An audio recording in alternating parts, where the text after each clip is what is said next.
Because Henry was at the works, the other engines had to help with the Flying Kipper too. This is a special train of vans filled with boxes of fish, which goes to markets in London and other places on the mainland. James did not like the Flying Kipper. All those smelly vans, he complained one morning. You can't get the smell off your tender for weeks. I'm very fond of a good kipper, remarked his driver.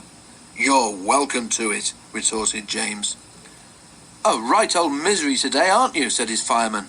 You got out of the shed by the wrong door this morning, and no mistake.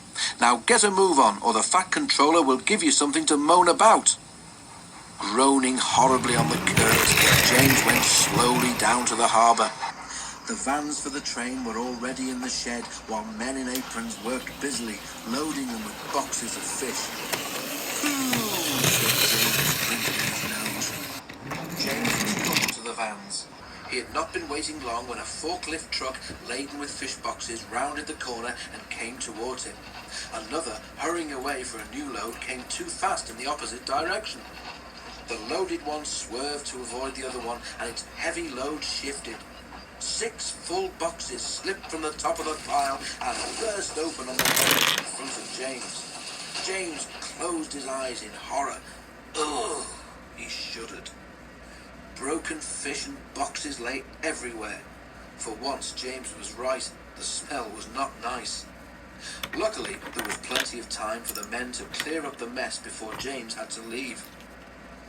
A good job the boxes didn't fall on you, James, said his driver, winking at the fireman. James shuddered again. The idea was too awful to think about. At last, all was ready, and the guard showed his green lamp. Thank goodness, said James to himself. There was a speed limit in the harbour area, so James could not start quickly.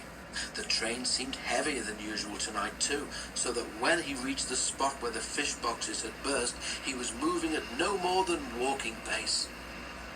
The rails seemed clean, but oil and scales from the spilled fish were still there, coating them with a slippery film.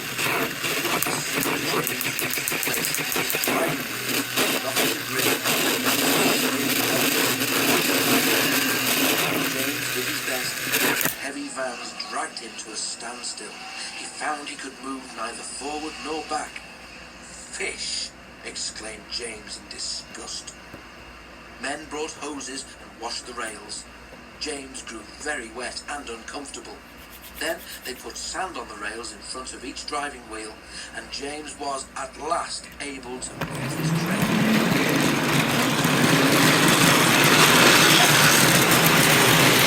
To say he was glad would be putting it mildly.